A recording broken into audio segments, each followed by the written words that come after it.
The number of migrants evicted today was small, only around 34, primarily single men, from 3 city-run shelters.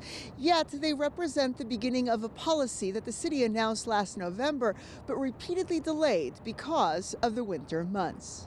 Outside of West Town's migrant shelter this morning, there was talk of those who were shown the door today and concern about who might be next, as the city of Chicago enacted a 60-day maximum shelter stay policy after months of delays.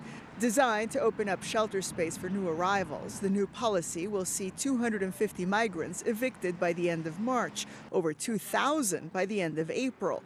But not everyone in city government agrees that this is the way to go. I don't believe the city should be in the business of evicting people, especially those that need shelter, those who don't have work authorization, haven't gotten rental assistance.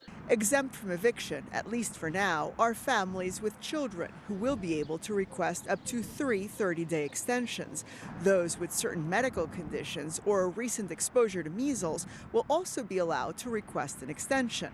Even though families with kids can have an extension until school breaks out, what happens after school breaks out? Now those families are going to be out homeless. Those who've spent nearly a year volunteering with migrants on a near daily basis agree. In order for them to pay for the housing, they would need a job. I hate to see them, set them up to fail. Unfortunately, they're still in the process of getting situated. Meanwhile, a group of Gage Park residents gathered outside the Fieldhouse turned shelter this afternoon to protest the existence of the shelter altogether, which has seen services previously offered here relocated. It seems like it's indefinite. We don't know when we're ever coming back. We're not getting any answers. My daughter was a participant in the special recreation program, and she got relocated to McKinley Park, and she was at the park for 14 years before the program was relocated.